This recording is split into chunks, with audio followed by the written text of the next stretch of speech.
And we're back. Welcome back to the League Cup prediction series. It is time for round 3, week 2, with the remaining 14 sides battling it out for a place in the last 16. As for this week's round of videos, today is obviously the League Cup predictions, and then tomorrow and Wednesday I'm going to cover Wednesday and Thursday's Europa League games, leaving a break on Thursday morning before we then do Premier League once again on Friday. So if you haven't done so already, please do consider dropping a like on this video if you do enjoy all of my prediction videos, and of course subscribe to the channel if you haven't done so already, so you don't miss out on any of the tricky Europa League and then coming up next week Europa Conference League predictions that we've got coming up on the channel as well. And without any further ado, let's quickly check how we got on last week in the EFL Cup. There were, of course, 9 matches last week, of which we did okay. I think it was 6 out of 9 that we got in terms of results. And we also got 1 correct score. That was the QPR Crystal Palace 2-1 result. So it means we've actually got 6 correct scores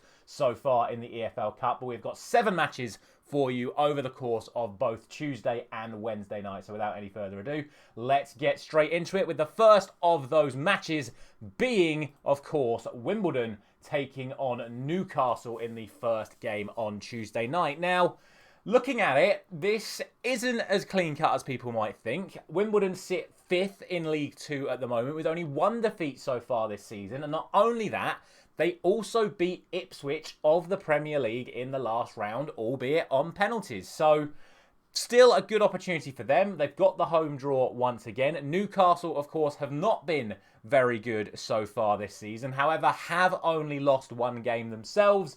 That was at the weekend, of course, away from home. So, to Fulham. For me, it's the classic case of, like I said, even though there is a lot to suggest that Wimbledon can get a result here, it's still Premiership quality against League 2. So, unfortunately, as much as I would like to see an upset in this match, I'm still going to go for a Newcastle victory. I'm going to go for 3-1. It's an opportunity for Eddie Howe to rest some of those players that have played every game for them so far this season. And I think even with those changes, it should be enough to get a result. So I'm going for 3-1 to Newcastle.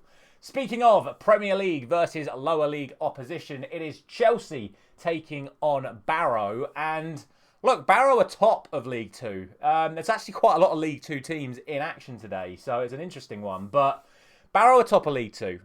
But the problem is Chelsea have like 50 internationals in their squad. And when I talk about Newcastle making changes and still expecting to win, if any side at the moment can change their entire team and still beat a League 2 side, unfortunately, it's going to be Chelsea. Like, let's be realistic. They could quite literally change that entire starting 11 and the quality would show little to no drop-off whatsoever.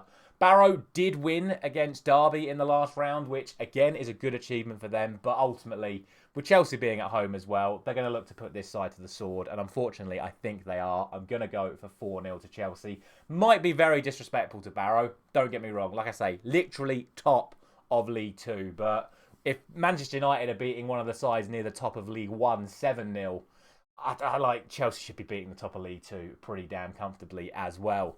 And speaking of pretty damn comfortably, the next game is Manchester City against Watford. Now, I've done some proper research in this one because I am from a family of Luton Town fans, so any excuse to have a go at Watford. Since Watford were promoted to the Premiership, and obviously they've now been re-relegated once again, they played Manchester City 13 times. Manchester City won all 13 games, and by an aggregate scoreline of 51-6. And that, of course, includes that 6-0 FA Cup final victory for Manchester City as well. They have had an absolutely torrid time of Watford going up against Manchester City. They're away to them again. I believe the last time they played Manchester City away, it was a 5-1 victory. The time before that, it was 8-0 to Manchester City. Watford, to be fair to them, had a pretty good start to the season. You can tell because they've not sacked their manager yet. And they currently sit 8th in the Championship. So, look, on any other given day, I'd say Watford have a half-decent chance against a Premiership team, but not against Manchester City. They always get smashed by City, and even if City change their whole team, I still see it being pretty comfortable. I'm going to go for 4-1. I can definitely see Watford scoring, but surely Manchester City just put Watford away once again. That then brings us to what I believe is arguably the match with the best chance of an upset over the course of this week, and that is Walsall taking on Leicester. Walsall are third in League Two, yet another League Two side. Leicester are 15th in the Premiership and don't have a win. The only issue is that Leicester did beat another League Two side in Tranmere 4-0 in the last round. So that really does put things a little bit more in perspective in terms of where the Premiership is in relation to League Two. But Walsall do have a really good defensive record so far this season, so they're not going to make it easy for Leicester. And when you talk about things in terms of, when we spoke about the Wimbledon and the Newcastle game, I said it'd be tough for Newcastle, and I've given them the 3-1 win. Walsall are higher up the table than Wimbledon in League Two. Leicester are way further down in the Premiership than Newcastle. So I definitely think this is, if there's going to be an upset, I really think this is the best chance of there being one. And I'm going to go for 2-1 to Leicester. I still think the Premiership quality will show through, but there is definitely a real chance of an upset in this one. And who knows, maybe Walsall will pull it off. That then leaves us with the late game on Tuesday night, and it is Wycombe Wanderers taking on Aston Villa. Wycombe currently sit 9th in League One, and as a reference point, if we're going to talk about what happened again last week, they're on the exact same goal difference as Barnsley. So, considering, like we said, that Barnsley lost 7-0 to Man United, and arguably Aston Villa are a better side than Manchester United at the moment, you can't really hold much hope out for Wycombe in this one. Look, they are at home. That does give them a little bit more of an advantage. They did win away at Championship Swansea in the last round, so that's another positive for them. But again, squad depth with Aston Villa, it's just so good that even if they change their whole team again, it's going to be a way stronger side than what Wycombe can put out. For me, I just don't see Aston Villa losing this game, so I'm going to go for a 4-1 win to Aston Villa in that one. That then brings us to Wednesday night, and the opening game of Wednesday night sees Arsenal taking on Bolton in what used to be a regular Premier League fixture.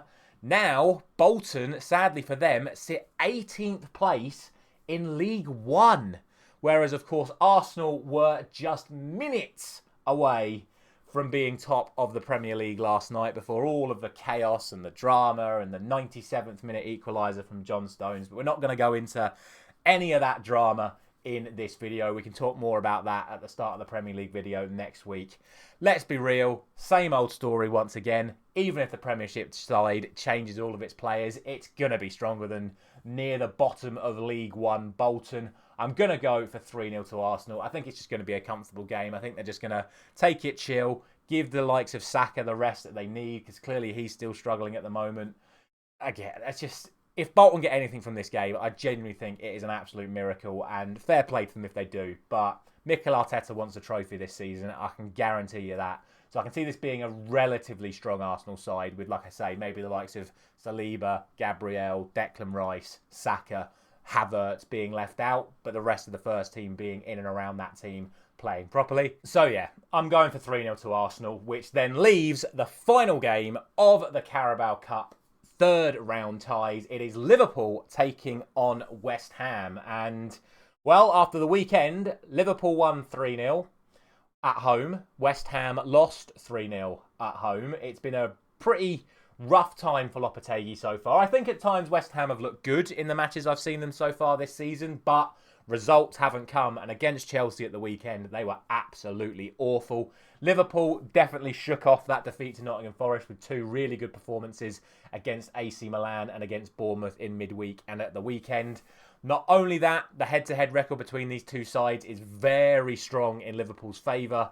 And then furthermore, to add to that head-to-head record, these two sides actually met in the League Cup last season, and Liverpool won 5-1 against West Ham in this competition last season. So, again, unfortunately, it's going to be for you guys, I imagine, an incredibly boring set of results, because I'm going for all the favourites. I'm going 3-0 to Liverpool. I just think, as much as I would love to see upset in these matches, I think these are all pretty clear-cut matches. I think, like I say, maybe on their absolute best day, Wimbledon could get a result against Newcastle. Walsall have a genuine chance, I think, against Leicester, but I don't know, that might be a bit unrealistic. And outside of that, I just don't see any real reason that any of these sides can cause an upset, unless West Ham do what Nottingham Forest did to Liverpool in the Premier League last weekend. But as always, let me know your thoughts down in the comment section below. Thank you very much for watching. As always, I'll be back once again tomorrow morning for the first day of Europa League predictions. I'll see you there.